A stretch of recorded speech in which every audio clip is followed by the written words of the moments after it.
navigating the new frontiers, responsible innovation, circular economy, and digitalization of business and public administration sectors in the era of AI and big data.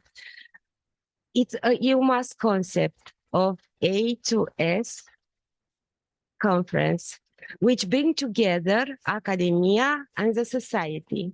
We are here as part of big events, 6 events organized in Romania, a nice concept in 3 locations, Târgoviște, Ploiești, and Bucharest. And the host institutions were from Valachia University from Târgoviște. Welcome to our institute professors. Petroleum Gas University of Ploiești, Professor Andrei here, and the other colleagues are on the road. From the National Institute for Economic Research, the host for today, and the RebresNet Association. The Institute of National Economy, National Institute for Economic Research, is the part of the Romanian Academy. The Romanian Academy is an institution of national public interest, autonomous, with legal personality, symbol of national spirituality, the highest forum of cultural and scientific consecration, and fundamental and advanced research.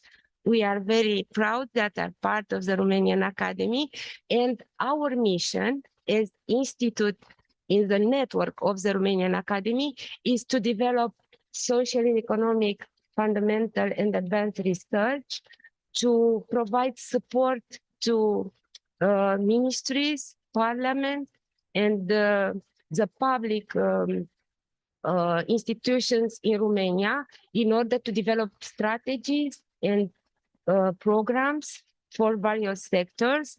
We also are providing consultancy for private sector, and we have an important component of preservation of patrimony, of national patrimony, developing big projects of national culture and heritage. Also, our institute has an important vocation of consensus in big and important phases of the Romanian history and important moments for the Romanian society. We were there as a consensus institution. We are talking about the strategy for transition to market economy, to pre-adhesion to European Union. It's in 1995, for example, at Snagov, it was the consensus of all political parties to the idea to adhere to European Union. And our institute was the main pillar on developing the strategies that fundament this new stage of our economy and society. We are also take part of important projects as national programs to adhere to Eurozone. We are not in the last stage in this domain, but we are trying to be.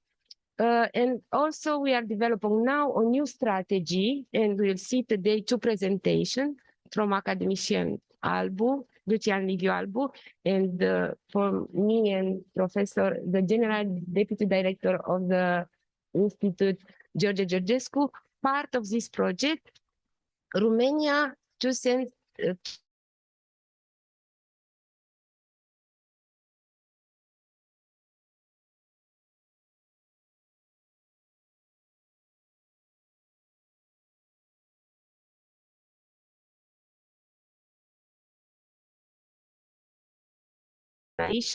we have important common activities. We international conferences co-organized, article co-edit, journals co-edited, article written in common, and also we have a repository, and we welcome and invite all the members of EUMMAS to come on our platform, because we intend to be a comprehensive digital repository platform dedicated to the aggregation, curation, and interlink of wide range of economic literature. And the first steps were performed, and it looked nice. Please welcome our interlinked economic literature repository and join us with your articles, your studies, also draft studies for discussions, PhD thesis, all you want. It's a new place to come together and debate. I want now to give the floor to the president of EUMMAS, Dr. Mile Vasic.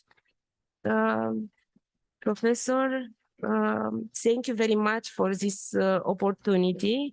And please, we are very interested to see your presentation, to hear your presentation.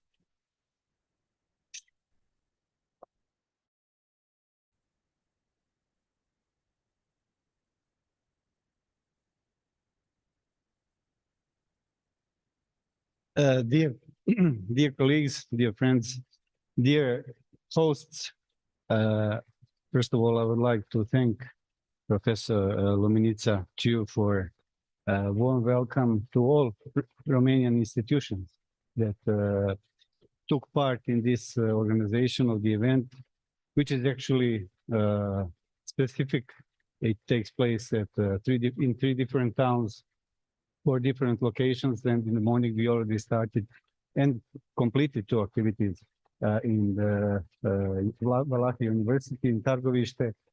We had young researchers competition, PhD students, young researchers, they presented their work, and it was really impressive, and congratulations to them. And also our colleagues in Ploiești at the Petroleum Gas University, they also had a competition that was case study competition.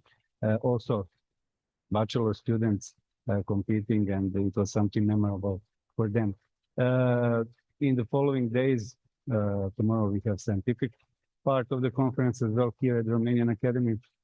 And on Friday, we have 3 forums at the Chamber of Commerce, Prahova. So many locations, many small events, let's call them, but it's a nice puzzle, and I thank our institutions, host institutions, for really working hard to make this all happen.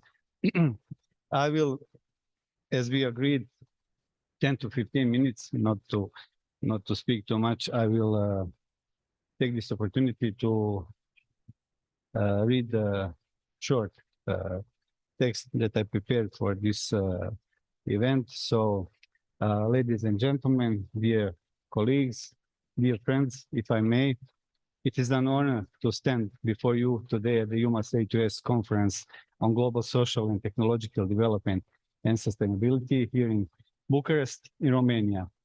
Being in Romania for me personally is like being at home. I spent here 4 years before, and that's how I met all these people. And being at this institution is like being with family, by all means. I thank our colleagues once more and friends for hosting this event.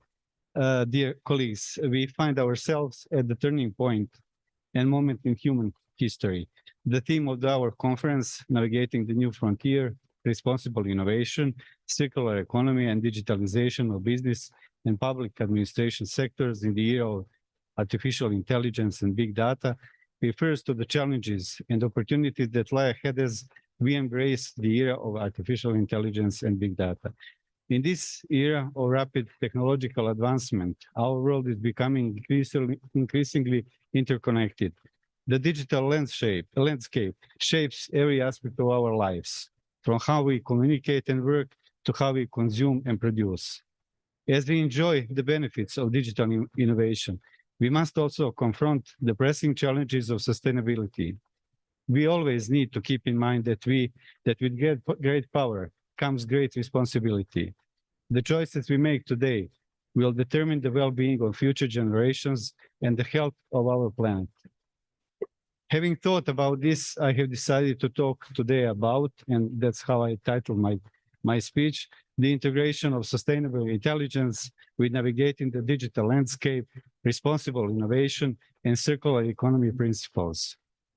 Sustainable intelligence refers to the capacity to make informed decisions and take actions that promote sustainability across various domains, such as environment, social, and economical aspects.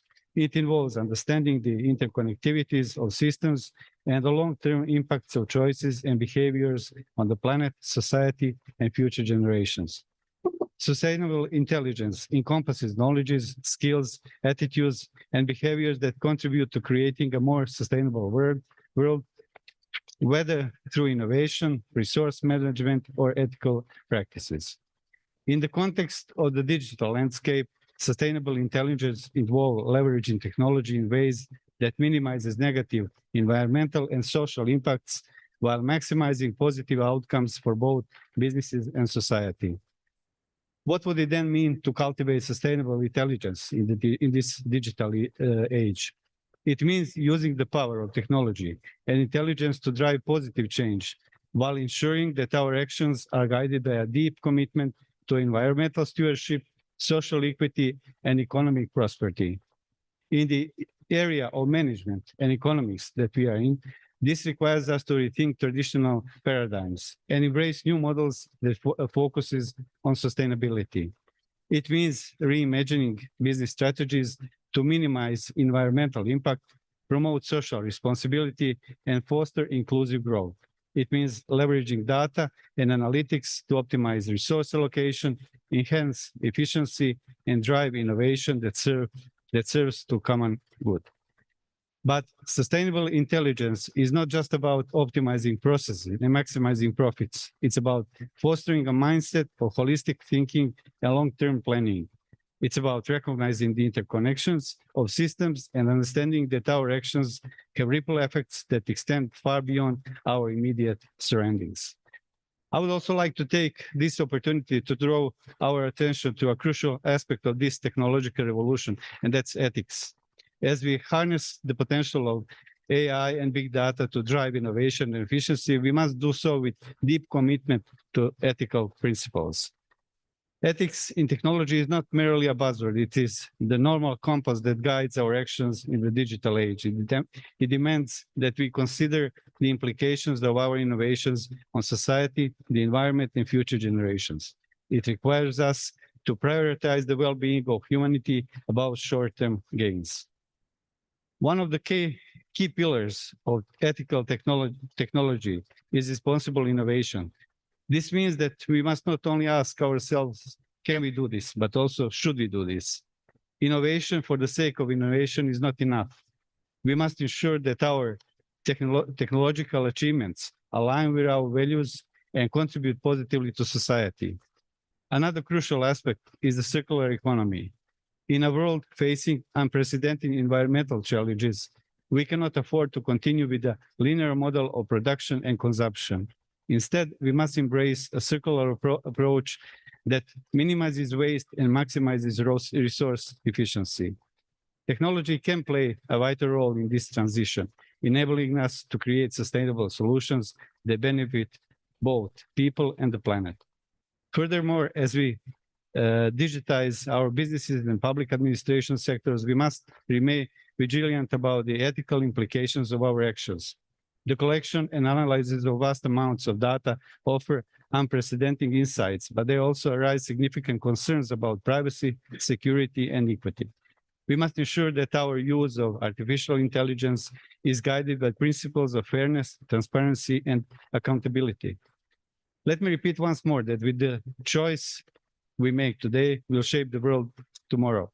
By embracing responsible innovation, adapting circular economy principles, and upholding ethical standards in our use of technology, we can pave the way for a more sustainable and inclusive future. Together, we have to navigate the new frontier with courage, compassion, and a steadfast commitment to the common good. As leaders in our respective fields, we have a responsibility to lead by example, and exemption and champion sustainable practices in all walks of our work and lives. Whether we are corporate executives, policymakers, educators, or researchers, we each have a role to play in shaping a more sustainable future. And shaping a sustainable future is the obligation of all of us. We at the European Marketing and Management Association, EUMMAS, are deeply committed to contributing to sustainability. Specifically, our focus centers on the following sustainable development goals: ensuring quality education, promoting gender equality, fostering decent work and economic growth, advancing industry, innovation and infrastructure, reducing inequalities, advocating for responsible consumption and production, and fostering sustainable partnerships. All of these represent a critical area of interest of our association. The first two I mentioned were ensuring quality education and promoting gender equality. Two of EUMMAS special focus groups, Women's Forum and Youth Forum, are excellent examples of shaping a more sustainable future. The two forums stand as specialized focus groups within a large EUMMAS association dedicated to empowering and advancing women and youth in the fields of science, academia, and business. The forums play a critical role in realizing the association's commitment to inclusivity and diversity by fostering an environment where both women and youth can thrive, collaborate, and contribute to the association's goals by fulfilling personal goals and aspirations. What is necessary to do is the coming period is to attract the attention of as many conscious people as possible whose life mission and goal is to help others, especially the vulnerable ones, in achieving their personal goals and ambitions. In this way, we can give added strength, a wind behind us, and a flywheel to the development of the mentioned forums. Dear colleagues, throughout this conference, we shall take the opportunity to exchange the ideas, share insights, and forge new partnerships that will move us towards our shared goal of sustainability in the digital age. I am sure that this event will chart a course toward the future where intelligence and innovations are linked with sustainability.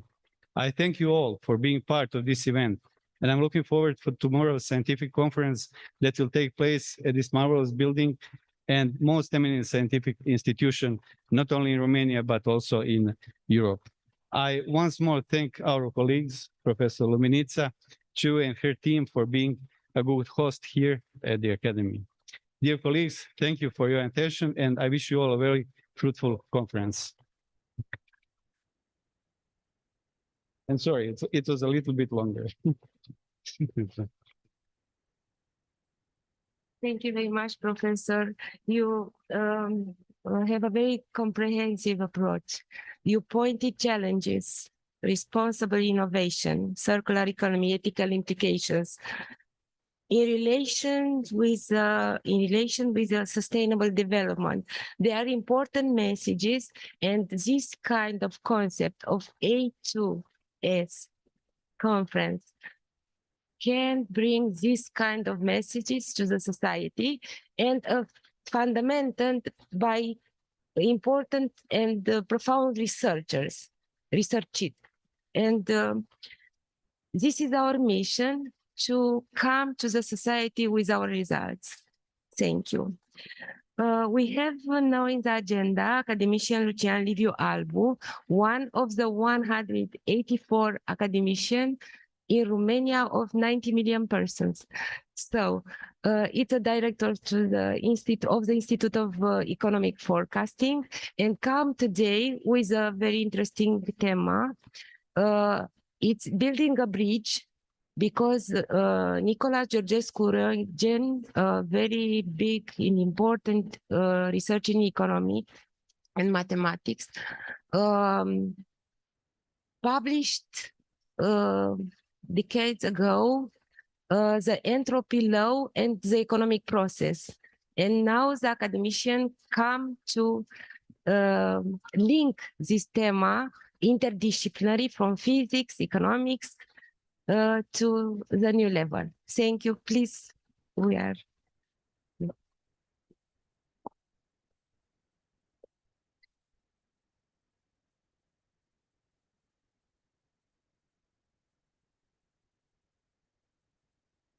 Thank you very much for invitation to present a paper here in the front of this conference. and I'll try to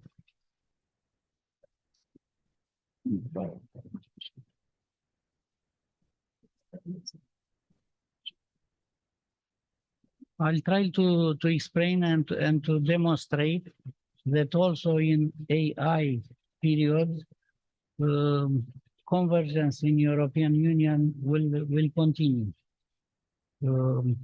due to this due to some EU projects regarding convergence at the level of states and also in so-called regional convergence.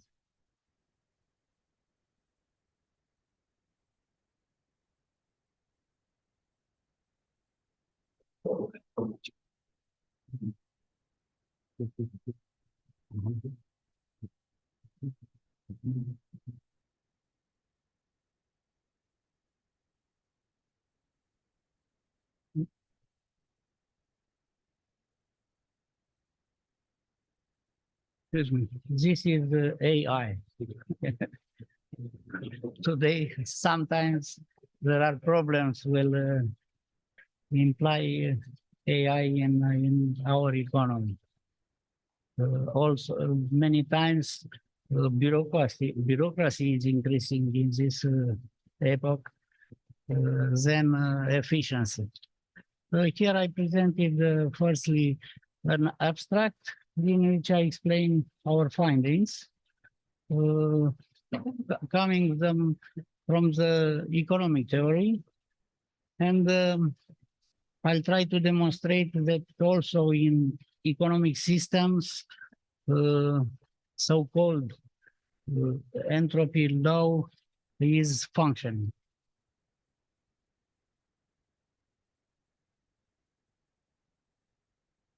Is not again AI.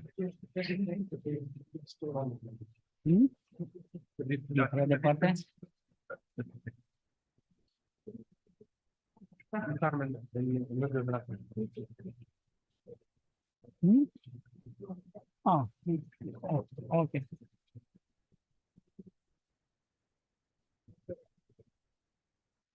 Using a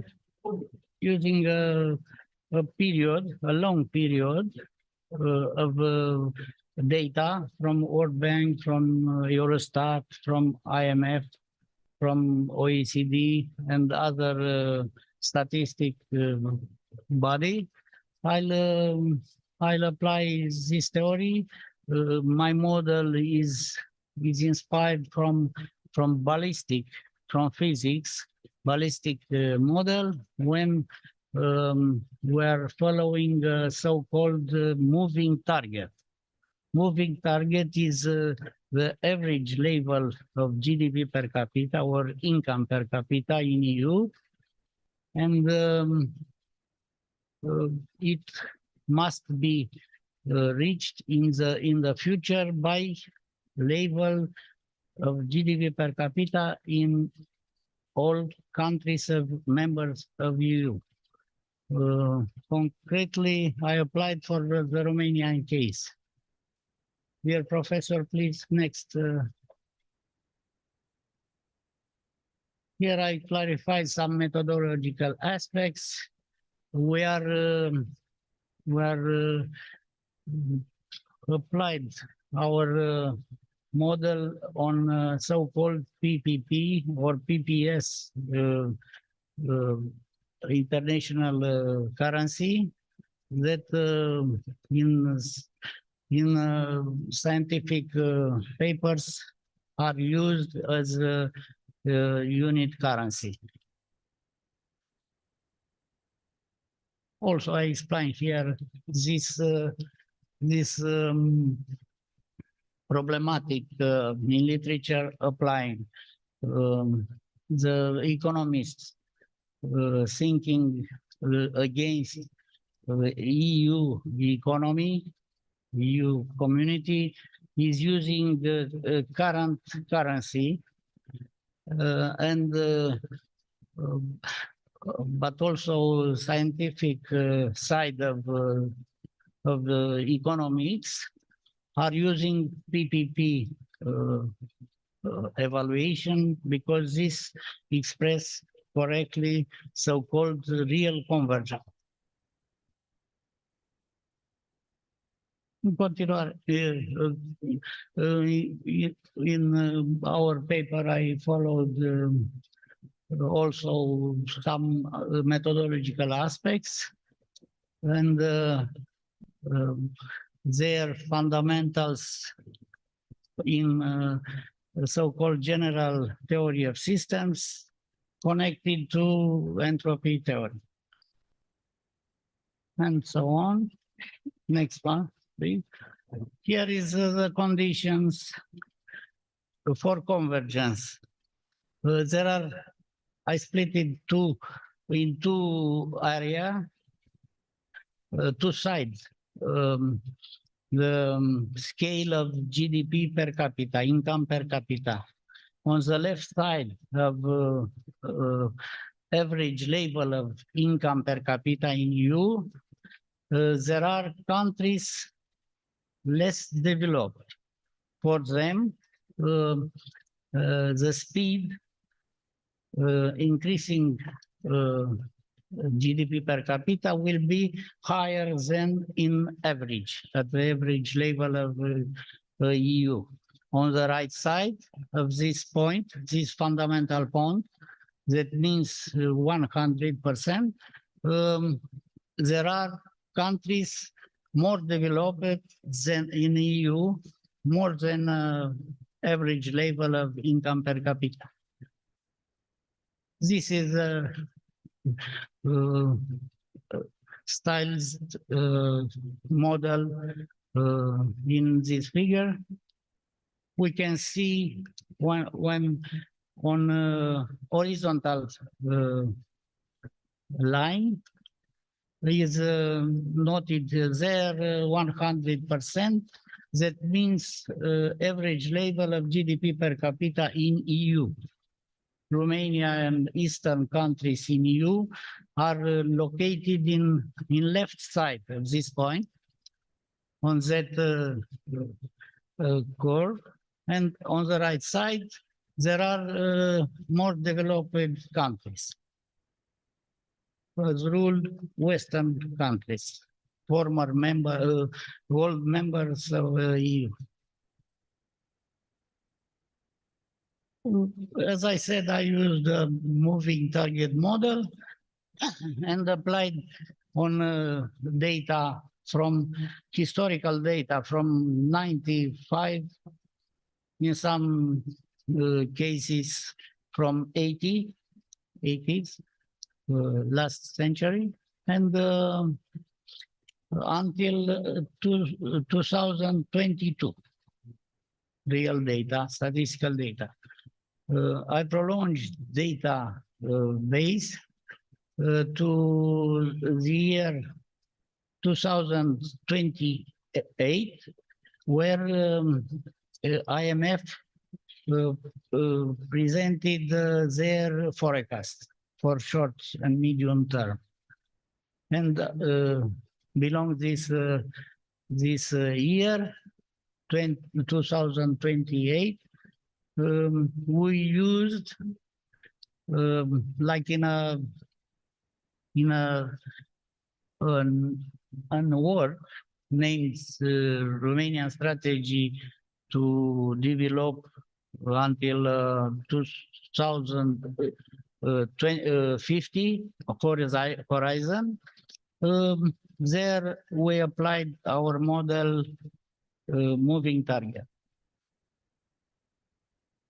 And here I explained methodological aspects and all the hypotheses.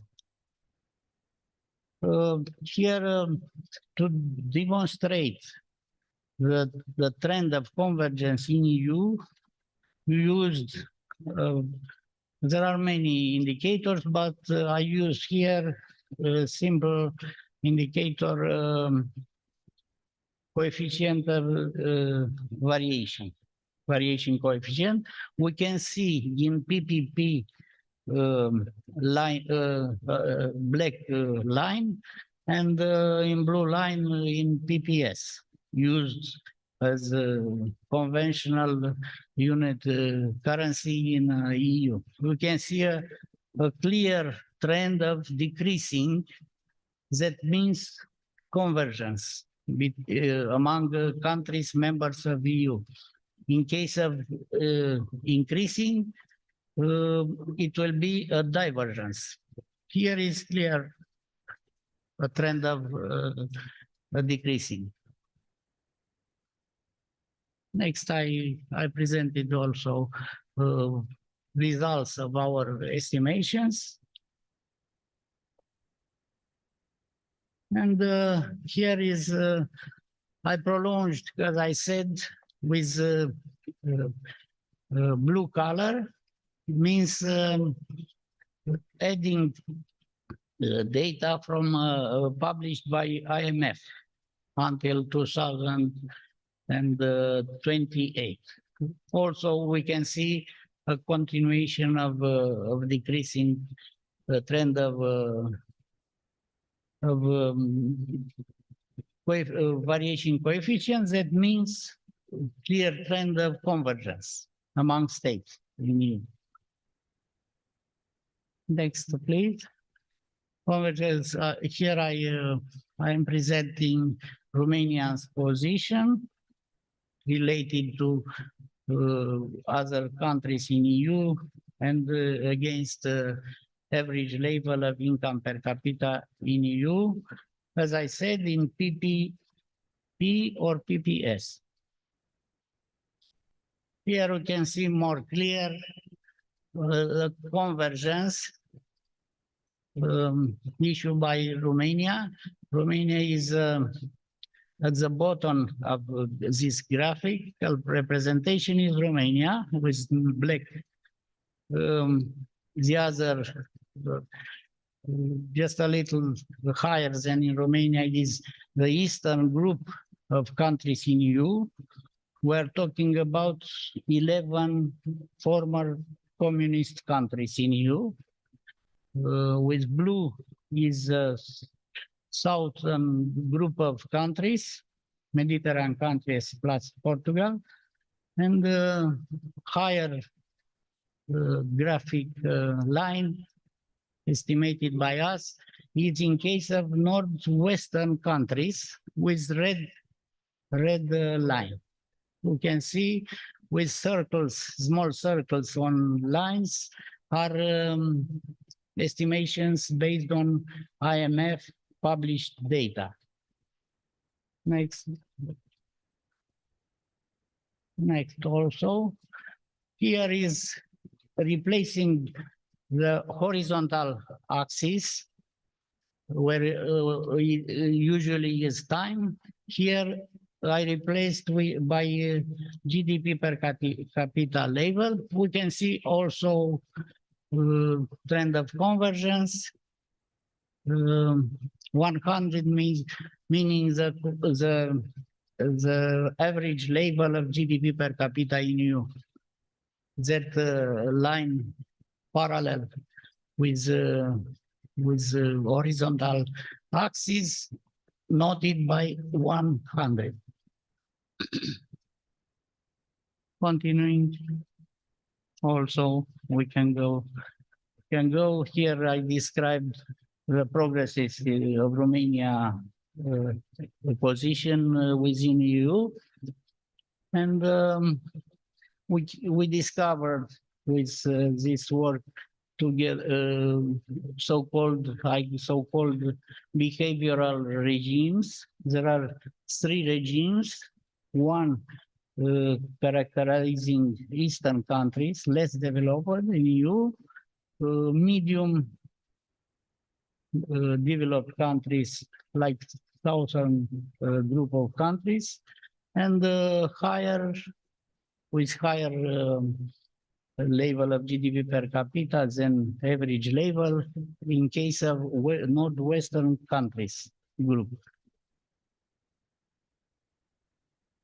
Here we can see the trend of of convergence again. The higher line interrupted means average level in case of EU. Next also. Next. Here I explained the few factors that will permit continuing the process of convergence in EU. And here is the essential results, main results of our estimation and forecast to the 2050 horizon. We can see at the bottom of graphical representation, Romania.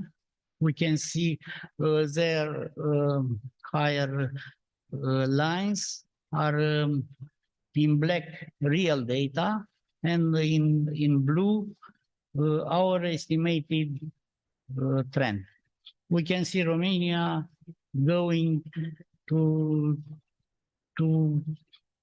obtain a similar level as GDP per capita like in EU at around 2036-37, and after that it will continue at the horizon 2050. It will be just a little higher than average level in EU. For who wish, in the last annex table are data used by us to obtain our estimations. Thank you very much.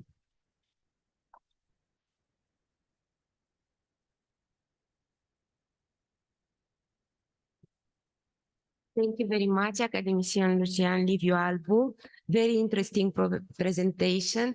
And it's important that the conclusion is optimistic, that the convergence continue, even if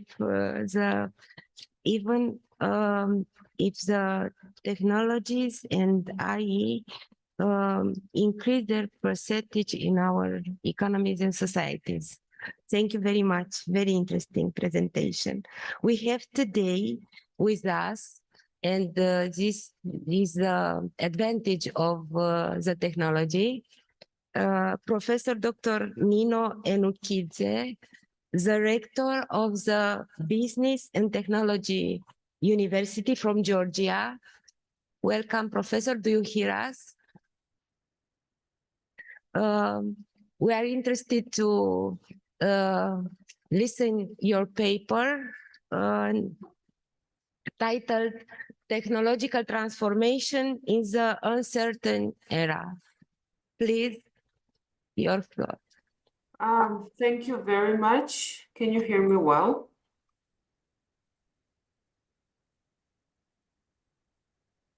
So, good evening, everyone. It is indeed a great honor for me to be present before you today at the Global Social and Technological Development and Sustainability Conference.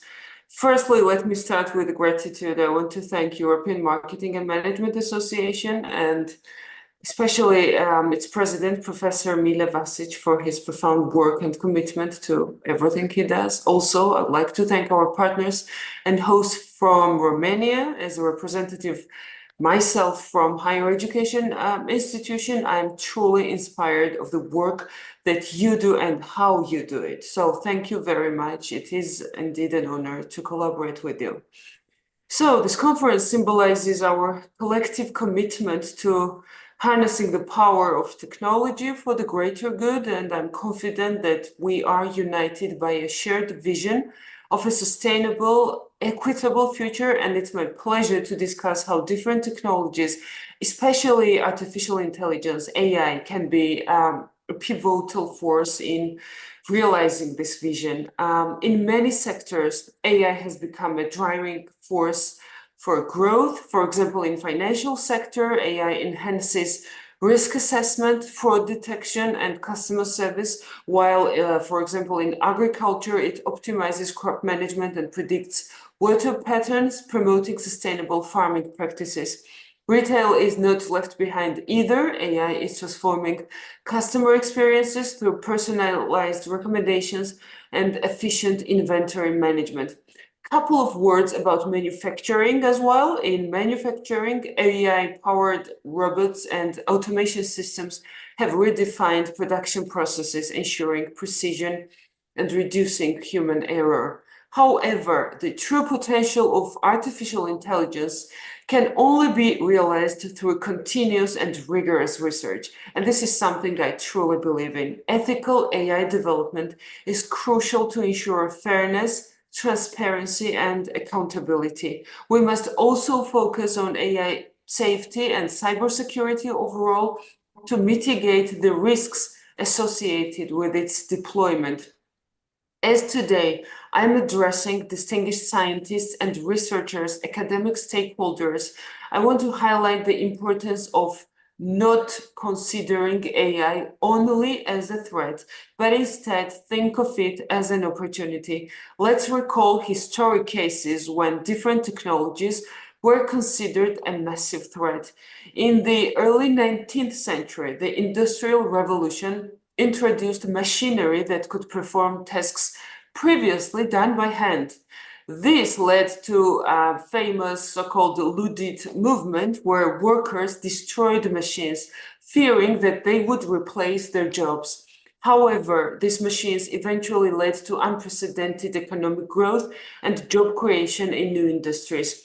Another case, another example, when electricity was first introduced in the late 19th century, many people feared it was dangerous. There were widespread concerns about its safety and potential health impacts, but despite these fears, electricity became the backbone of modern society, powering homes, businesses, cities. So rather than viewing AI as a threat, we must see it as an opportunity to push the boundaries of what is possible, to explore new frontiers in science and technology, and to address the pressing challenges for our time. By investing in AI research, which I truly believe is something we should very much focus on, we can develop ethical frameworks, ensure safety and security, and create systems that are fair, transparent, and accountable. As educators and researchers, we are uniquely positioned to lead the charge in AI innovation, and I strongly encourage you to do so. Interdisciplinary research, combining AI with other fields, is essential to create holistic solutions, and moreover, I would say that fostering human plus AI collaboration will enable us to leverage AI strength while maintaining necessary human oversight. Lastly, I want to say that in order to achieve UN Sustainable Development Goals by 2030, and just a small comment, I really think that world is challenging and the world is not on track to achieve UN Sustainable Development Goals, all of its goals by 2030, but I think that AI can be considered as a crucial instrument. For instance, AI-powered education tools can make quality education more accessible and effective, more personalized, aligning with SDG 4. While AI can also optimize water management systems addressing SDG 6, or enhance energy efficiency, SDG 7, and support climate action through predictive models and resource optimization, SDG 13.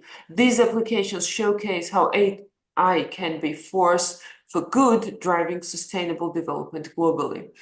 In conclusion, let me quote a really wonderful phrase by Charles Darwin, which I think is very much applicable in these uncertain times we have in the world. It is not the strongest of the species that will survive, nor the most intelligent, but the most responsive to the change. I thank you for your attention and wish you a very successful conference. Thank you.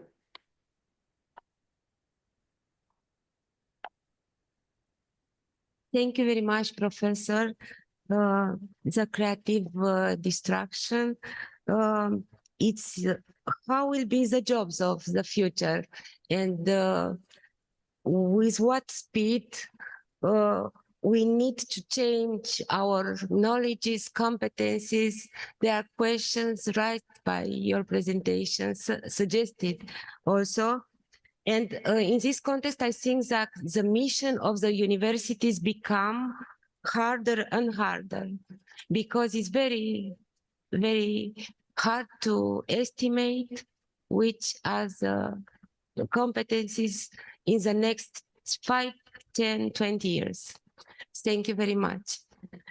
I want to invite now Professor Dr. Gilles Rouet from the Institut Supérieur de Management, University of Paris-Saclay. I'm sorry, I'm not a good French speaker. Also, the president of EUMMAS Scientific Committee. You are welcome with your very interesting presentation, Digitalization and Ethics in Public Administration. Please, Professor. Thank you very much. Thank you for you to welcome us. In fact, I come in your institution more than 10 years ago for another conference, but it was not the same building, because if you have time, visit the different building of the academia, because it's amazing. You have a lot of building everywhere in the town. It's incredible. So we have a little work, and I come here. It was very interesting. So thank you very much for this initiative. In EUMMAS, you know, there is European, and we are in Europe together. It was a challenge, because a lot of colleagues from other countries want also to do something with us, and they integrate for many times.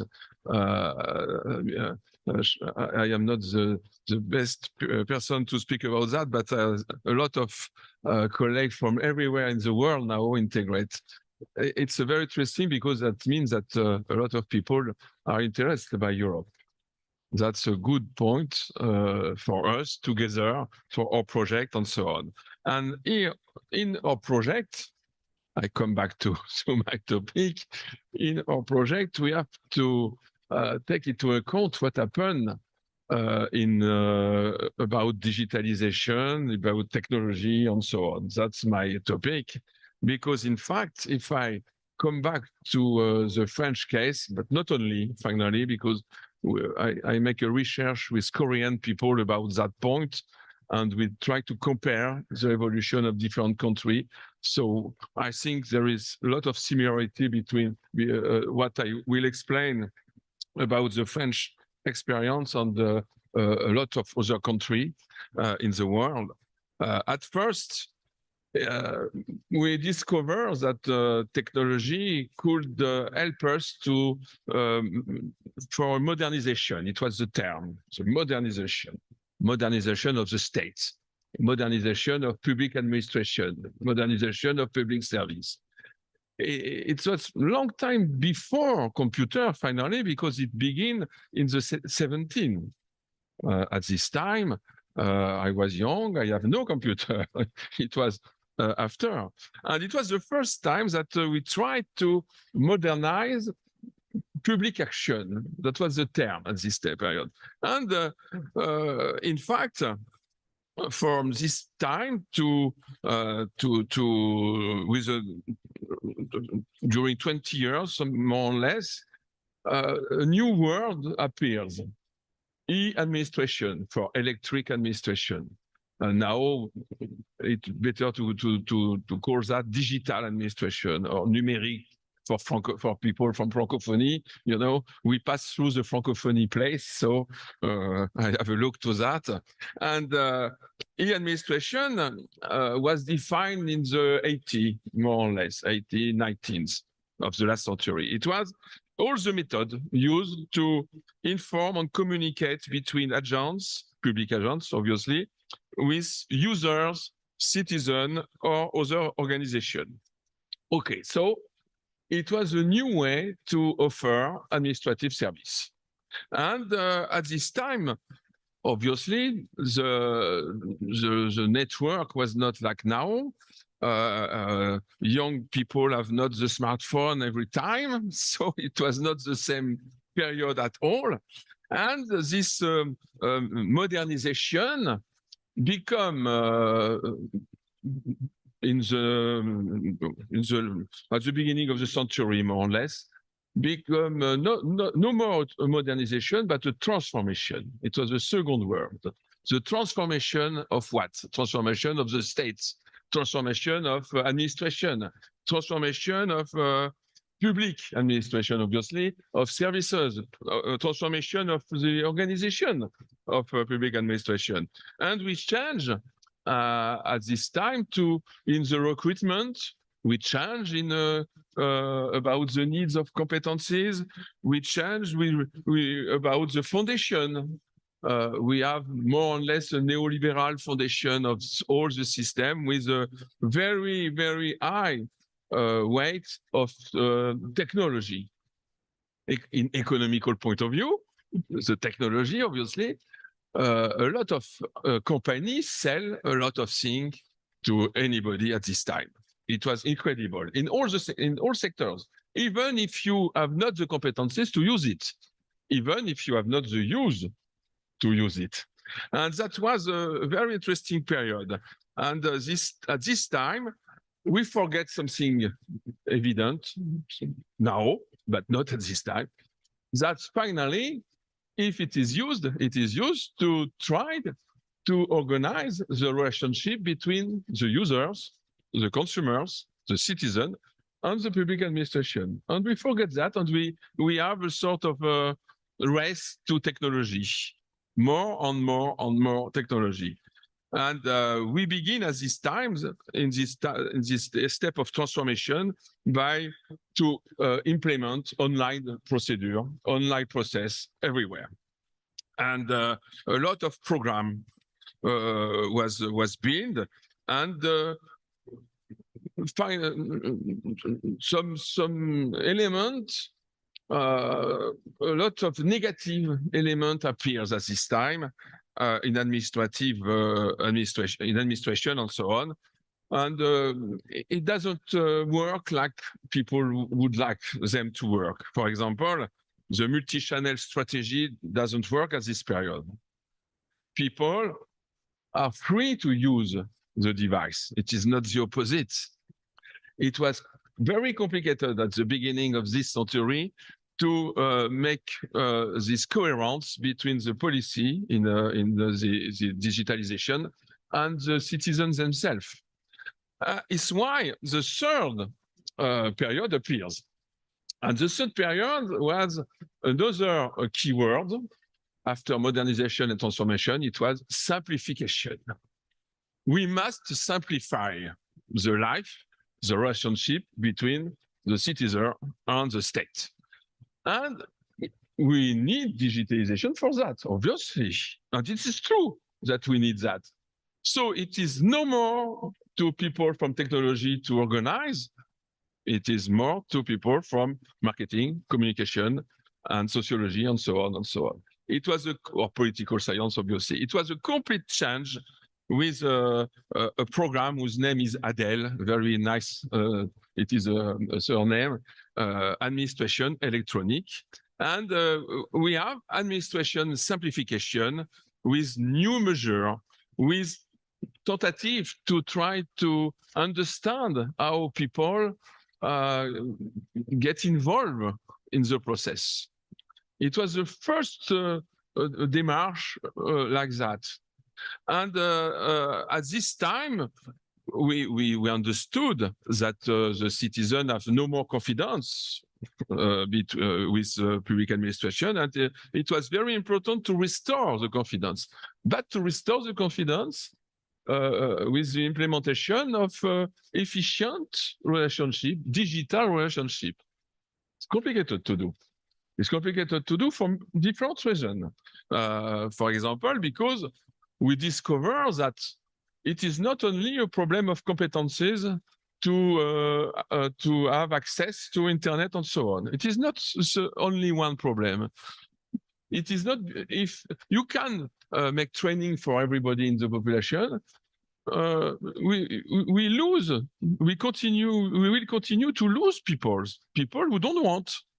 We world who don't. It is like, you know, there is a joke in France with people, retired people. I will be in some years, okay? Retired people go to the supermarket when a lot of people are there. Obviously, because they want to see people. People want to see people everywhere. But see people in physical point, not in distance point. That's, I think that at this time, it makes more than 10 years to realize that the solution of the training program for every citizen is not enough.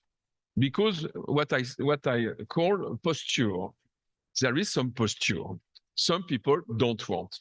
Some people go to the postal office, which is very digitalized in France now, and they want to go to see another people, not the machine. That's a posture. Even educated people, even people who stay 5 hours per day with a screen and so on and so on. And the reality of simplification was in discussion at this time, 10 years after, because finally the digitalization fell against institution. I explain why. One key of digitalization of public administration must be interoperability of administration. I must say in France, it doesn't work. It doesn't work at all because institutions stay institution against another institution, and that's all. And Digital France, it was the name of one program. It was important for the president now to make acceleration of the process. He calls that simplification shock. We must shock citizens with simplification. At this time, at his first mandate, some word appears, expression appears in France in English. I must say, not in France. It was more or less surprising. For example, the platform state. France must be a platform state. France must be a startup nation, for example, agile method, and so on and so on. Now the communication is different. They come back to French, okay, but no more such English word. And the politics in France, the government refocus on communication, because the gap with all this process between the citizen and the public administration was incredible. The confidence was not restored, it was the opposite. The confidence was much less than before with all this program. It's a pity because finally, the digitalization is very interesting for mass of citizens. You have not to go to during hours and hours and to try to have something you can immediately have. It's very interesting to do that. But we have not focused on participation of citizens, because during all this time, it was users, consumers, but citizens are not users or consumers. They are citizens. They need to participate. They need to try to make choice about their participation. And that's a very important explanation of the problem. It's why, and I will be short, the fourth point is we try to invent new principles of relationship between citizen and public administration. One of them is silence means agreement. You want something, if nobody say anything from public administration, it's okay. It depends. 3 months, for example, or 1 month, it depends. For example, for us in the university, it's the case. You have candidates. If you don't answer anything during 3 months, I think, 3 months, the candidate is admit. It's okay. So you have to take care to the calendar, because if you don't take care to the calendar, it's okay. It's a good principle. Obviously it's a good principle. Another principle is just tell us once. France is a very, very bureaucratic country, as you know, and we are used to give information on the same information, on the same information, on the same information again and again and again every time. But now everything is in digitalization. So why do we continue to do that?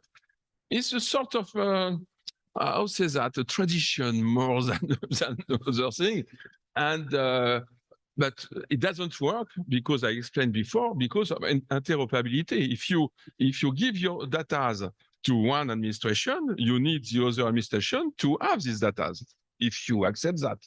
But if there is no interoperability, it doesn't work. So this principle is a good idea, but it's no efficient. And the third and the last one is to the principle of inclusive and public administration. The public administration must be inclusive. And that's very, very important point, because the quality of the public administration is linked to this kind of principle. And all these principles now are with a sort of balance about the relationship between citizen and public administration. In one hand, 2050, the common process are digitalized in France. Everything. You have a big service public is named, and we have also another service online. Je donne mon avis. I give my opinion, for example, to try to analyze how it works. The public agents are not very fair with that, because a lot of them have keep their own position. It's very complicated to make evolution, and perhaps the evolution of digitalization, the digitalization of the process is quickest. And so I don't know how it is about the reality of the people. Do we have reduced what we call the digital divides? No. Finally, no, because of the posture that I mentioned before. In access to internet, yes, obviously, even in small town you have, and so on. So it's okay. But with the COVID-19 crisis and what happened during this time, now we come back to the relationship. Now we try to go ahead with a new way to try to imagine and to theorize also the relationship between citizen and the administration. And it's not so evident, because we have to refocus on citizen. How could we refocus on citizen rather than on technology, to make the balance between that? One of our ministers say some weeks ago, we have to rehumanize the relationship between citizen and the administration. The good way is not to rehumanize, is to never dehumanize. That's not the same thing. And it's why the time now is to come back to ethics, to come back to try to share with public agents, with administration, to share the way that people, users, consumers could be really citizen, and how public administration could help people and support people as citizen and not as user, and so on. That's a very, very important point. For example, every time I am shocked when I take the train. I take the train this morning in France. It doesn't work very well, as you know, the train in France. And the people said now, dear client, dear consumers. But no, it's a public service. When I take the train, I am a citizen. And I would like you to hear when I say something about the price, about the time, about everything. That's the very important point now, because we need that. So we have some ethical issues, some of them. L'access. How could we guarantee equal access in the digitalization the area of digitalization of public administration now. It's not a simple question. It's a very complicated question. The problematic of decision, the transparency of decision. With IA, there is a new topic about that. How could we use some algorithms of IA when we make decision? How can I explain the decision I take? We have such problem in the university from the admission of students, for example. Why this student is not admitted? Why? How can I explain that? Because there is algorithm with all the data, not in my institute, but in other there is, and that's a very, very strong problem. The dignity of citizen, the digital relationship assure the dignity of citizen. Are we sure of that? The cybersecurity, obviously, and the technology dependency, that's another point that we have to take into account. So we need, and I will be too long, we need now an ethical approach of digitalization of public administration. That's a very strong point, and I am very, very pleased that we finish now a project, a research project that was in EUMMAS area with some colleagues of 4 different participants of EUMMAS. It will be in Spilger this year. And it is about that, about this point. Now we have to try to avoid dehumanizing systematically when we do something. That could be a very interesting. I take the bus to come from the airport, and I discovered that it was very, very convenient. You put your CB card, and it's okay. And it is not expensive at all for us, so it's okay. Double okay. But the driver is alone in the bus, and some a woman have no card. She tried to discuss with the man in the bus. He never do anything. There is a sort of glass, you know. It is deshumanization, completely deshumanization. Obviously, to pay 2 people is complicated and so on, and we have machine and so. Okay, for 80 or 90% of people, it's okay. But what about the 10 or the 20%? And it's a Pareto law. We know that. The digitalization is very nice for 80%, 90%, 95%. But we have to take care to the 5, because one day we will be the 5% or them. And that's very important, not to have a very, very strong solution like that, and to imagine a public administration world with a humanization. And for that, we have to avoid any solutionism, technology solutionism, and always think to citizen in human relationship and not in digital relationship. So thank you very much.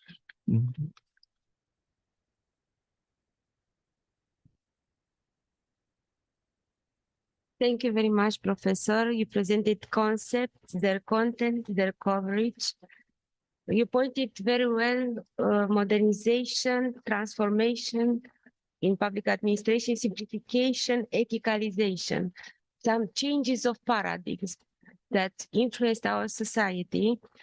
It's important that we must approach technologies not as a purpose, but as an instrument for our needs. What is interesting, the speed of changes in IT is very different from country to country, area to area.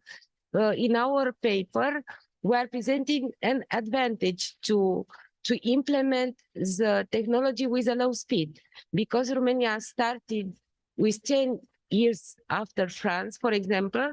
We come to the new technologies.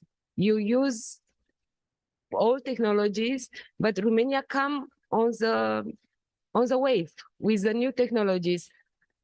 This is the change in our life. Thank you very much. I want to invite now Professor Dr. Firdaus Abdullah, the Dean of the Faculty of Business and Management from UITM Malaysia. The professor will present us education for sustainable development, leveraging artificial intelligence in big data. Please, Professor.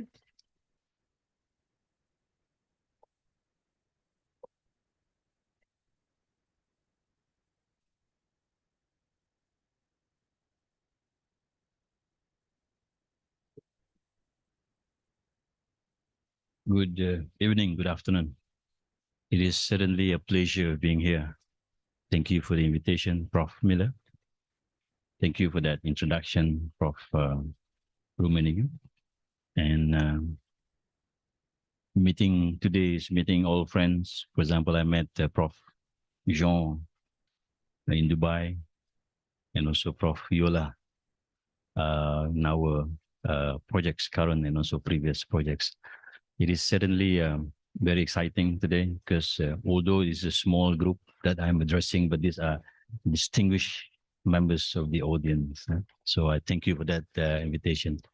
Today I'll be talking on the ESD, Education for Sustainable Development, and I will try to link that with the importance of artificial intelligence and also big data. But first of all, let me start with education for sustainable development. As we know, most higher education institutions, especially global universities, global higher educations, the primary role of this institution is to produce talents for the society, talents for the betterment of the society, and also, of course, to initiate, to produce knowledge, to amplify knowledge, to share knowledge with communities, with industries, with governments, and so on. And of course, the other role would be to connect, to build relationship, to leverage the knowledge that they have created, and also to interconnect with the various industries, especially in terms of creating values for the betterment of the world. So basically here we're looking at the existence of the global higher education in terms of providing a sustainable world, creating talents, creating societies that would care for the planet, put it this way. And when we talk about sustainable development, there are three important aspects of sustainable development. One is the conservations and also preservations of the planet. The other one would be the economic sustainability, and the third one would be social justice or equity. Now, that's the main role of higher education, producing talents. And in education for sustainable development, it is about creating the talents that will build on the knowledge, the value for the talents. And now, why is artificial intelligence and big data is crucial in creating a sustainable world? One of the before I go into artificial intelligence, I'd like to raise the importance of the issue of curriculum development. Universities nowadays, global higher education, they're working towards achieving that SDG, making sure that the curriculums will be embedded with all the sustainable development elements, composition. Though. For example, the curriculum, there is no definitive content, of course, of curriculum for sustainable development, but definitely it would have to be interdisciplinary, multidisciplinary. Programs would have to incorporate aspect of social justice, social equity.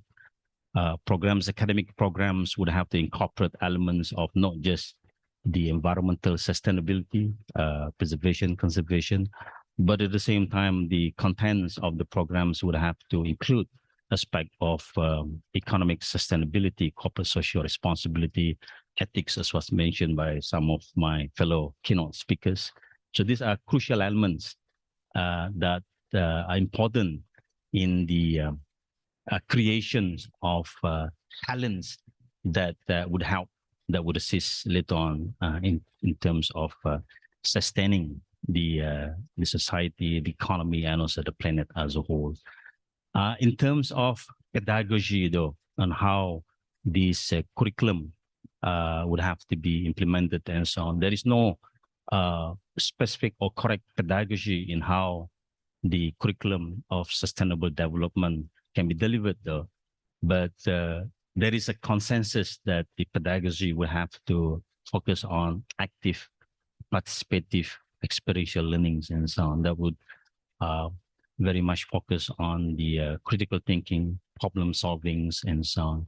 Because the whole idea of sustainable development is about creating society that would care for the environment, ultimately care for the planet, that would promote justice, society that would promote economic sustainability. And one important aspect of sustainable development, one of the important initiatives towards that is the application of artificial intelligence and also big data. Artificial intelligence has no relevance if there is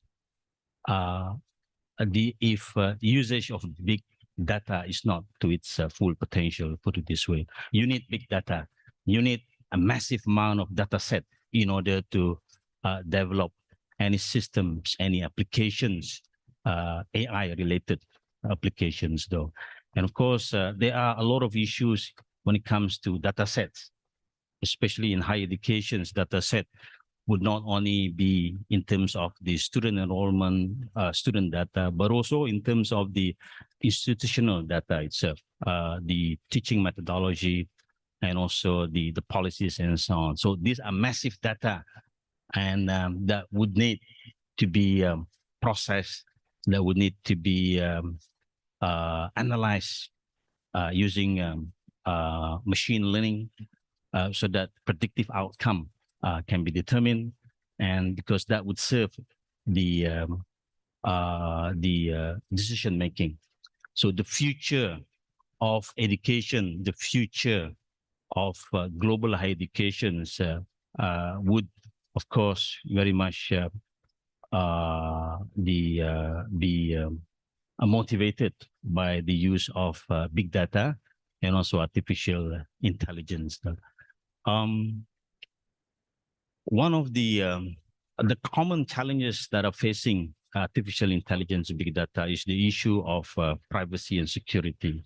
Because when we're dealing with the use of data set from various sources, whether student institutions or policy, governments, and so on, the privacy and also the security aspect would have to be the main priority in this way.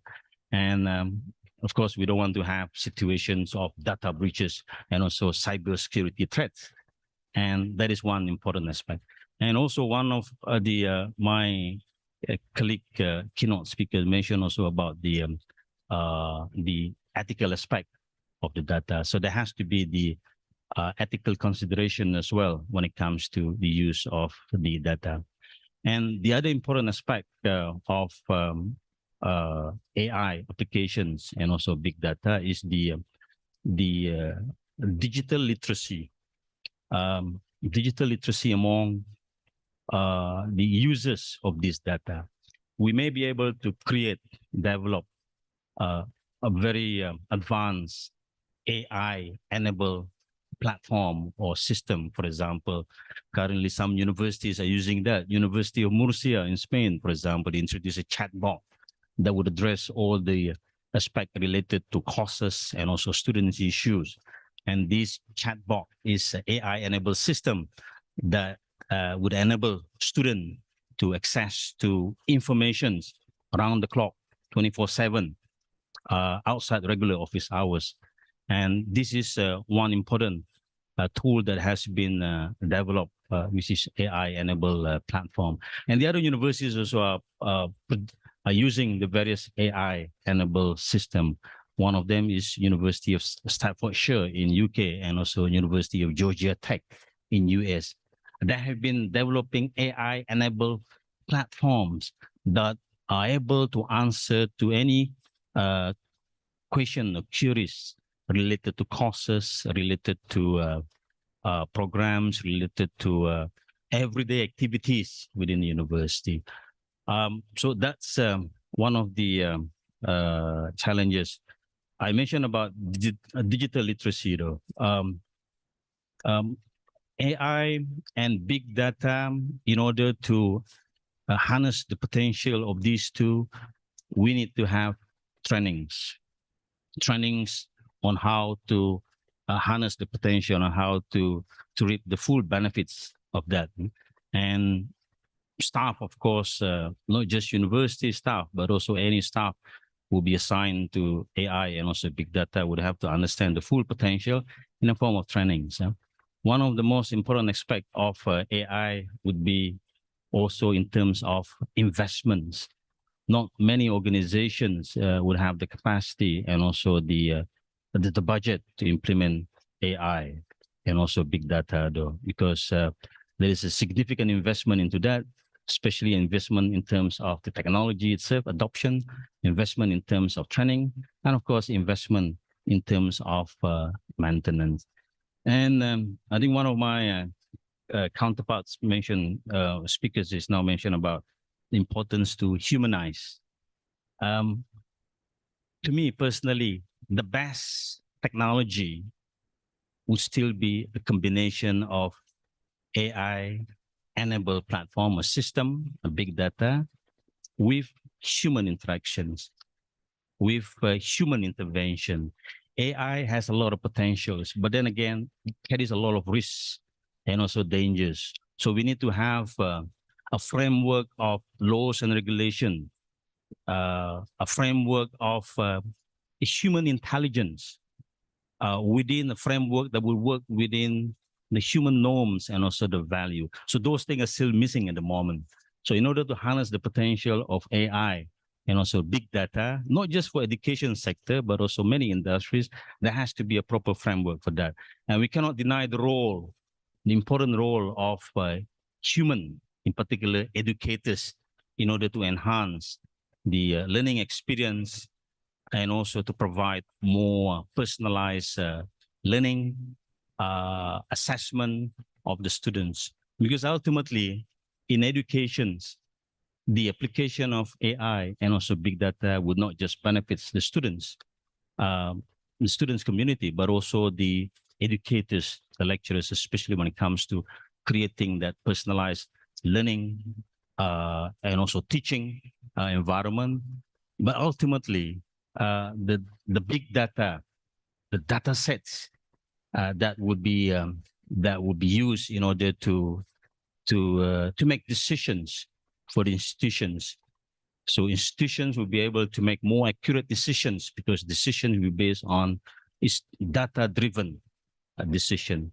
So these are some of the challenges that are facing artificial intelligence and big data. Though we are still at infancy stage at the moment, we are exploring the use of big data and also artificial intelligence, but ultimately the best solution would be a combination of AI and also human interactions. We cannot ignore, of course, the importance of human contributions towards any aspect of decision making. Once again, I'd like to thank you, the committee, and also the various institutions for inviting me to offer an insight. Because this is a very short session, I try to summarize as much as possible. But I think in the future session, we'll have more discussion so that we can explore this idea even better. Thank you very much. Thank you.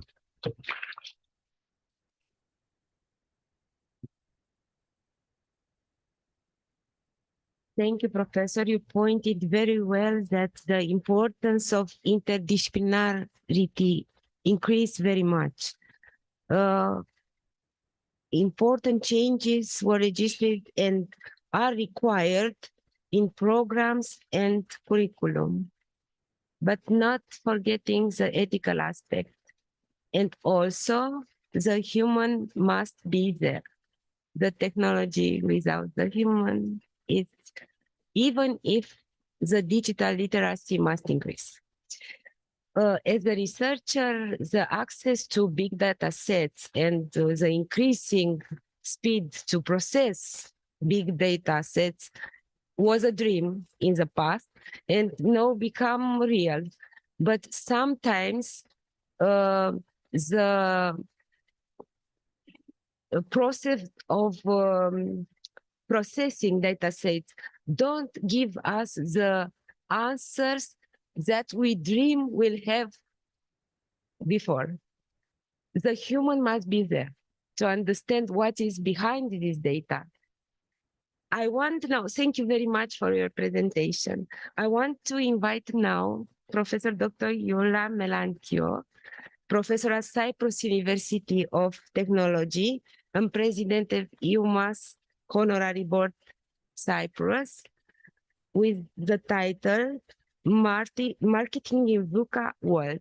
Thank you very much.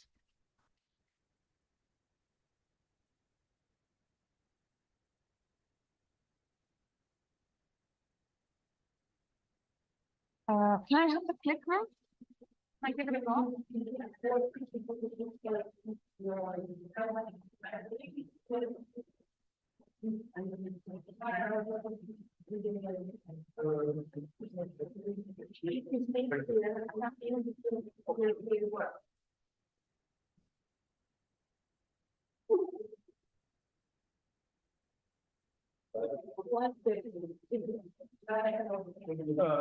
it for okay.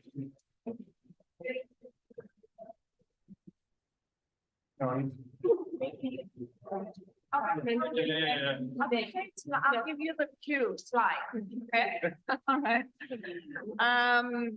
So thank you everyone for having me here. I think previous people have thanked everyone, and thank you again to yes, and I also need to read it. It's too much multitasking. Thank you to Professor Miller for the invitation, and of course to our lovely hosts. I'm going to keep it short, but I'm going to focus on a topic that I see that everyone has chosen a topic that they research or they like. So I will do likewise, and I hope I could leave you with some messages. I am also very much interested in not just digitalization and digital literacy, of course, but also very much into artificial intelligence, because this, and I like how I think Gilles is, especially with this 5% that you're looking to take care of, digitalization won't, but artificial intelligence, because it's a little bit more intelligent, might. Yeah, I'm going to talk about marketing, and I'm going to talk about marketing in a VUCA world. VUCA world is basically characterized by volatility, uncertainty. Volatile, it's changing, it's uncertain, it's complex, and it's ambiguous. So the more actually we research, the more we realize that the less we know, and the more unclear the future is. It's a little bit how we did our PhD, where the more you read, the less you knew, right? And I think we're getting there. So as we speak, we are getting into a critical point where we know that marketing is needed in all industries. Every industry, every business needs marketing. And we have to see how marketing using artificial intelligence could help companies in all industries perform much, much better. Marketing is a discipline, and it's evolving just like any others at a very, very unprecedented pace. The traditional methods that we knew of marketing, of communication, are no longer working. They're no longer efficient. And we need to capture the attention of consumers today. And even if it's consumers, even if it's customers, even if it's citizens, we need to do marketing to them. Technology and AI are not just tools, but they're actually drivers, important drivers, and they're reshaping how we understand and engage our markets. The best way to engage with our markets, with the people that prefer us, use us, is to better understand them. This has been pivotal from day one for all businesses. We need to understand the market. Now, with the use of artificial intelligence, the only difference is that we can understand the customer a little bit better, a little bit sooner, a little bit more efficiently. Okay, so I'll bring you. I'm sure everyone knows the Netflix. Yes, I'm sure most of us, all of us, know Netflix. Slide, please. But that is thriving in this VUCA environment. We see that it analyzes viewer preferences, and it tells you, first of all, it tells you what's trending. But this is not only what's trending, but it tells you this is what you recently watched. These are not mine, by the way. This is a picture, so don't think this is what I watch. But it tells you what you have watched, and it marries that together with what is trending, and it comes up with a packet for you. Now, this could have been done by me, obviously. I could look into the hundreds of films and see, oh, this looks nice, this looks interesting. But of course, it makes my life easier, quicker. And if I'm happy, they're happy, right? So this has been a game changer for Netflix. Slide, please. If the CEO, Ted Sarandos, said, I think that AI is a creator's tool. It's not a creative tool. It's a tool that creators use. And I think that they need to learn to use these tools better than everyone else if we're going to win. No companies who create, but people who create. So it's the people that we need to help. And as educators, it is our role. We were speaking before that it's very important now for the industry to come into the universities and tell us what is it that they want our graduates to know. Because by the time we realize it, technology has surpassed it. We are too late as educators.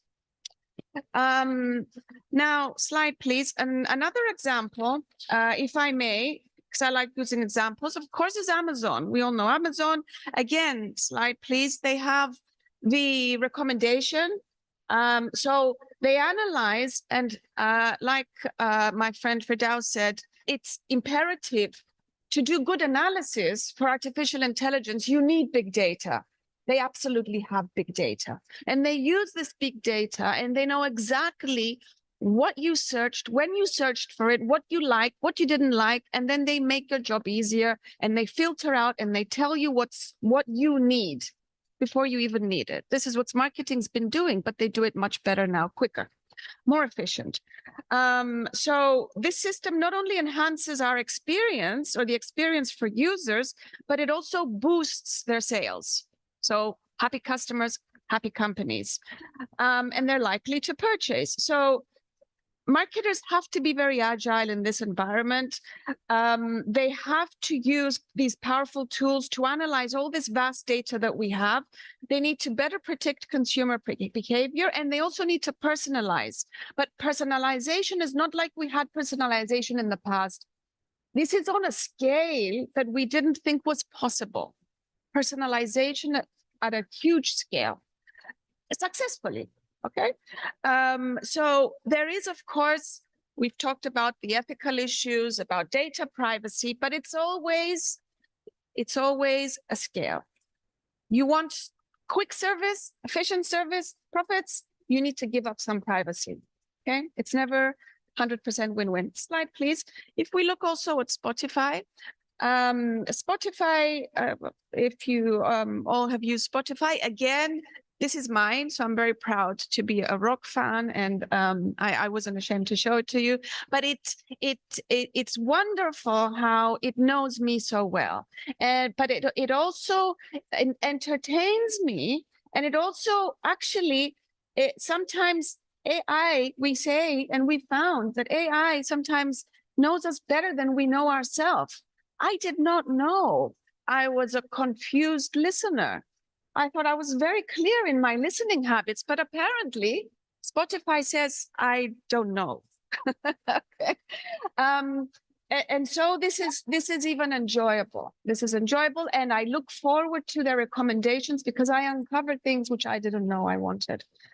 So this again has improved, but there are again, struggles. Again, here we have data privacy. Again, we have ethical issues, but it's overcome. Now, slide please. We have in this VUCA world, collaboration and interdisciplinary approaches have become essential. Marketing, we have been debating this as marketers for many years now. It can no longer function in isolation. It has to be interdisciplinary now more than ever. It has to integrate with other fields like it has before with psychology, but also now data science. And that is why there is a very urgent need for programs either at an undergraduate level, a postgraduate level, PhD level, coming in from different disciplines, trying to understand customers better. But we need marketers that know data. We can no longer offer marketers who are too theoretical. Marketers need to understand data. It's not enough only to use SPSS anymore to do their PhD. They need to get into data and understand the data and crunch the data, because that is what marketing is all about in the future. We need technical marketers. So slide, please.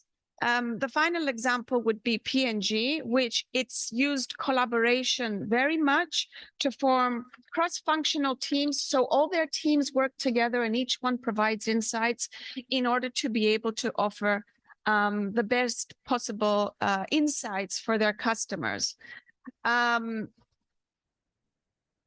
The final thing I want to say, and this is what I started talking about, is that we are the ones as academics, we are the ones who are going to shape the future leaders in the field.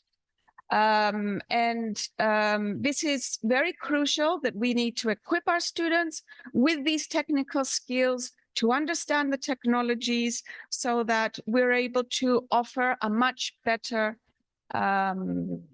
graduate set, because the industries need them. And if we are here saying that, oh my dear, we are no longer going to be necessary in the future, AI is going to take our jobs, I'm here to disagree with that, because we can complement it. Like it was said, we need the human interface. But if we know as much as possible, and if we prepare our graduates to be more knowledgeable, then we are an added value, not replaceable. And in conclusion, let us lead by Tesla. You all know Tesla, exactly that is what it's doing, but I'm going to skip it because I think the most important thing I want to leave you with is a nice quote. Let us lead by example, fostering an environment of innovation with ethical responsibility and continuous learning. Thank you. That's it from me. Thank you.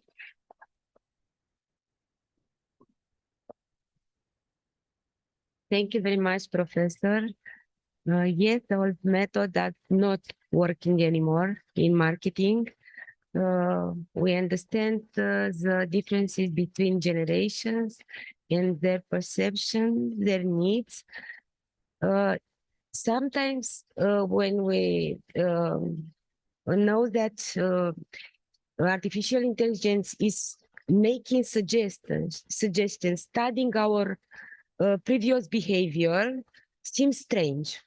Oh my God, somebody is monitoring my actions, my behavior, but you also said sometimes they don't evaluate profound our behavior, so we don't have to be worried.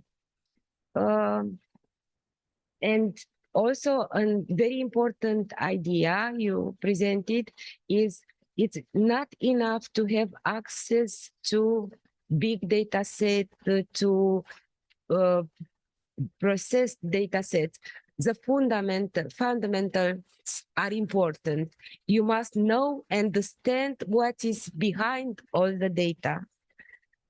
It's interesting, and also I think that, and in the area of personal marketing are important changes, and this need an addition approach. Thank you very much. Very interesting presentation. We have today with us online Professor Dr. Kakul Aga, professor at the Skyland University College, United Arab Emirates. Hello, Professor. The title of the presentation is CSR Initiatives in United Arab Emirates, Focus on Inclusion and Sustainability. Take your floor, please.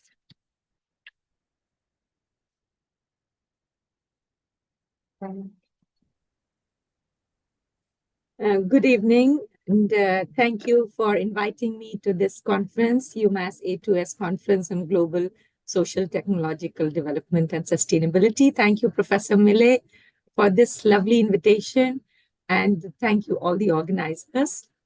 I would like to showcase some slides and talk about the CSR initiatives in the country that I live, that is the United Arab Emirates. And today, I think this topic befits the theme of the conference by revolving around sustainability.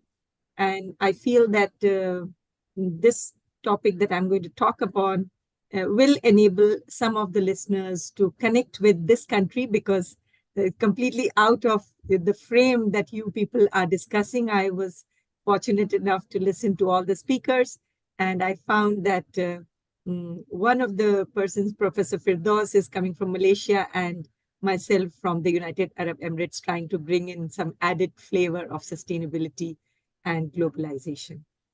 So let me very quickly share my screen. I have some slides. In case the slides don't move, I would request somebody to please intimate it to me so that I can accordingly enable myself to let you see all the content that I wish to present. I would not take more than the stipulated time, and I wish to complete it in the given time so as to listen to other speakers, if at all. So as I told you, I'm going to talk about the corporate social responsibility initiatives in the UAE. And the focus is on inclusion and sustainability. And this particular research that I'm going to talk upon is basically coming from a book chapter where I have used case studies to discuss about the initiatives of private organizations and also the government organizations, the government body as such. My colleague author on this paper is Dr. Jason Fitzsimmons, who is a director at the Manipal Academy of Higher Education in Dubai. And this particular concept revolves, of course, around CSR, which I'm very sure that the audience, all the students, would be much aware of what CSR means and how the United Nations institution is very focused on CSR. So I've just quoted here the United Nations Industrial Development Organization as to what CSR does and how it helps to integrate the efforts for the benefit of its stakeholders through social and environmental initiatives. Well, we all might be aware of the models of CSR, where basically some of the organizations revolve around the economic model, talking about the demand and supply, and not taking much role in things like philanthropy and trying to give more to the society back through other ways beyond meeting the demand and supply. Whereas some of the organizations and individuals end up being philanthropic in nature, where they choose to support the society beyond what they are doing in terms of demand and supply. So this is an add-on to the economic model for some organizations.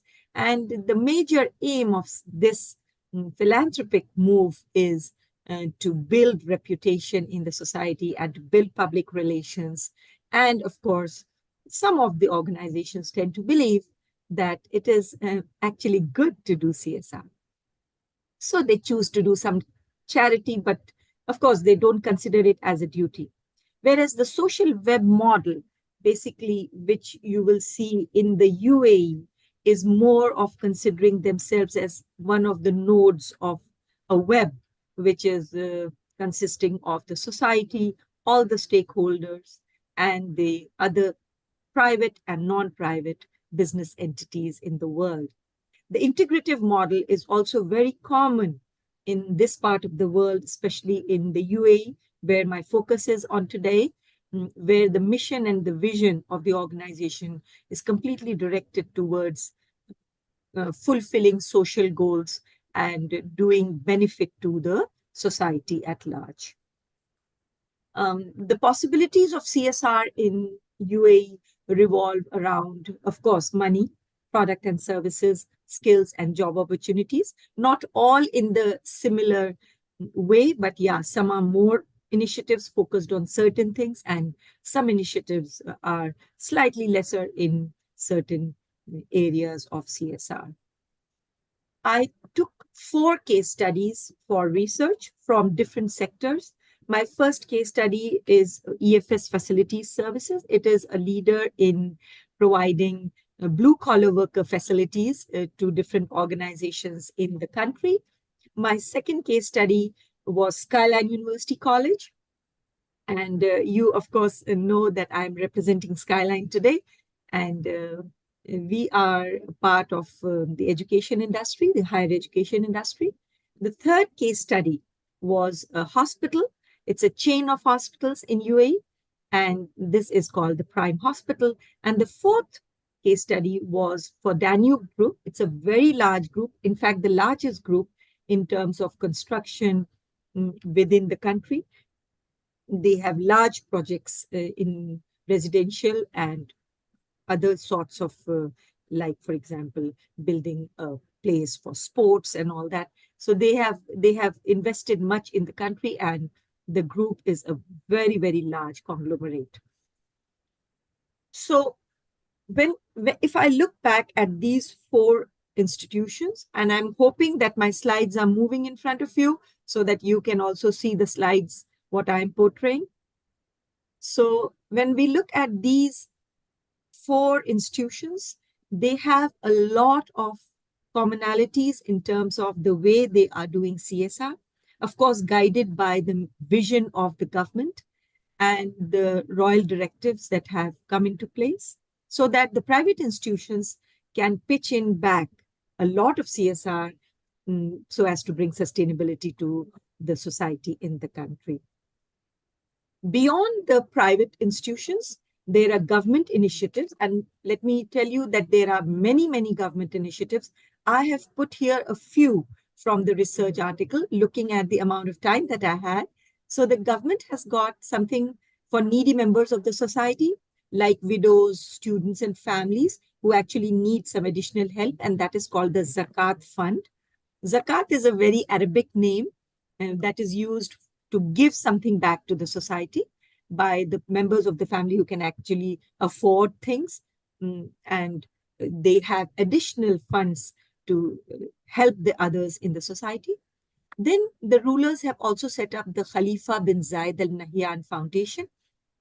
You can see from the names, these are the rulers of the country, and most of these funds are coming from their pocket, and they have tied it up with some of the private bodies to support the private bodies, or just government bodies, stand-alone government initiatives. Also, there is the Red Crescent Authority functioning very well in the country. They offer a lot of iftar meals. Just to inform my audience that Ramadan is a month, 30 days in the calendar, which are celebrated before the Eid festival, which is the largest festival in Muslims. And these meals are for enabling people who are doing fasts during the whole day. So let me tell you that around 70 to 80% of the population in the country would be observing Ramadan and fasting during the whole day. So the iftar meals are given as a part of support. And then Sheikh Mohammed, the ruler of Dubai, also started off with the 3 billion meal initiative to support needy people for food across the globe. So this was another very big initiative, 3 billion meal initiative. Then we also have a government body, which is called Dubai Cares, which serves the underserved population across the globe.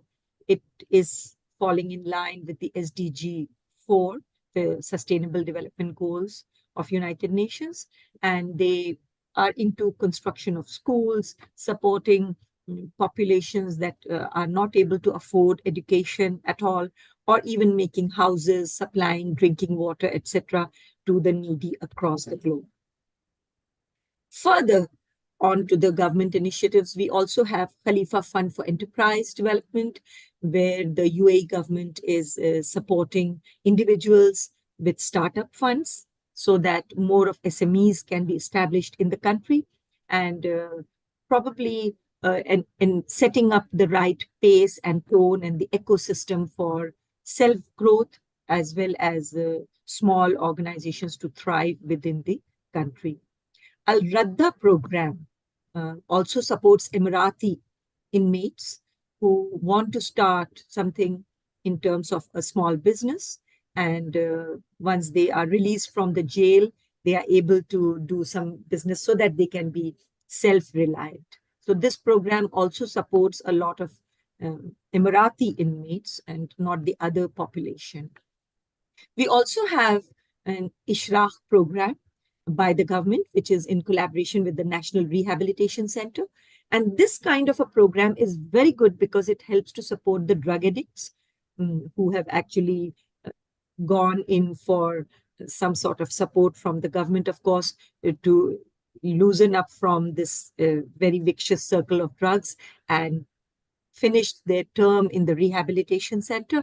And then they probably might not be in a position to get jobs, but yeah, they can even enter the business sector and start their own company or a small setup or a startup where they can get some funding as well as mentoring and coaching from the Ishraq program.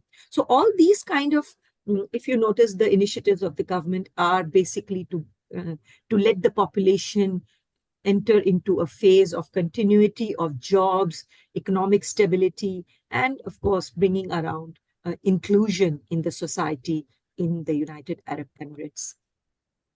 Corporate social responsibility activities basically are all embedded when it comes to different organizations. The 4 case studies that I took, they do charity, they support the society with getting into programs that can enable better health, for example, beach cleaning, running for diabetes and things like that.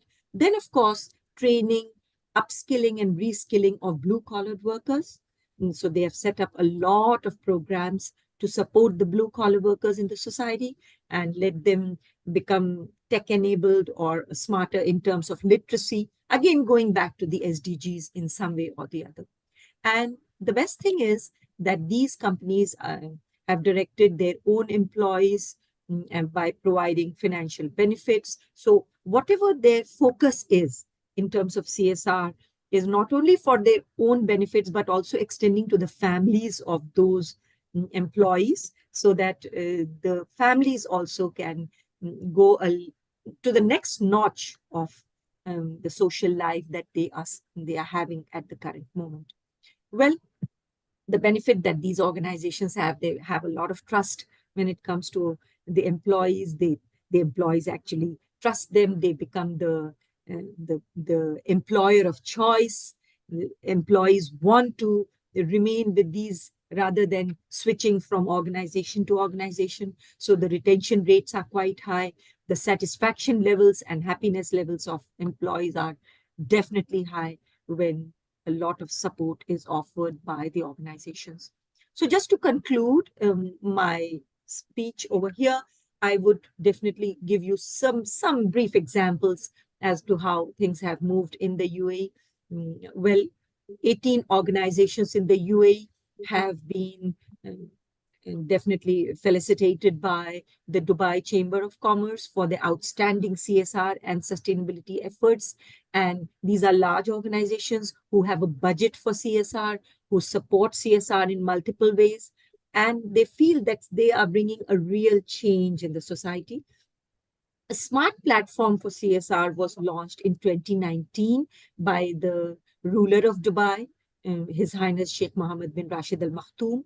And this smart platform enables organizations to register what sort of activities they are doing, how they are supporting in sustainable community development in the UAE. Not only the government, but also the private organizations were urged by the ruler to support CSR in one way or the other. And definitely all these initiatives, whether private, whether by the ruler himself or the cabinet, or even the government initiatives, these are all focused on achieving the SDGs in one way or the other. The result is, of course, stimulation of organizational giving, and the role of CSR is better understood by the organizations in the country. People have started focusing on SDGs, and therefore there is a better performance in the country in terms of inclusion and sustainability. So thank you very much for your very patient listening. And this is the end of my speech about CSR in UAE. Thank you.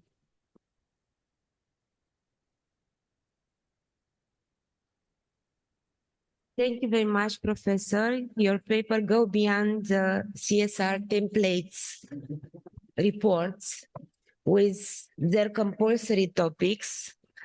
You go to the ground in 4 different case studies in connections with, complemented with government initiatives supporting that, and in connection with sustainable development goals.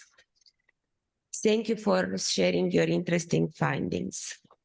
Now, after a negotiation with our president, we decided that the best papers from Romania, our paper, and Carmen, thank you very much, Carmen, for your support today. I'm looking at her every time I think I have a problem. And we want to propose you to present tomorrow our papers, because all we are tired at this hour. And when we'll identify break in the presentations, we'll come with our papers. I want to thank you very much for your patience today, for coming here. I think the debates were very interesting, convergent, interdisciplinary, and I think that at the end of the conference, it's important to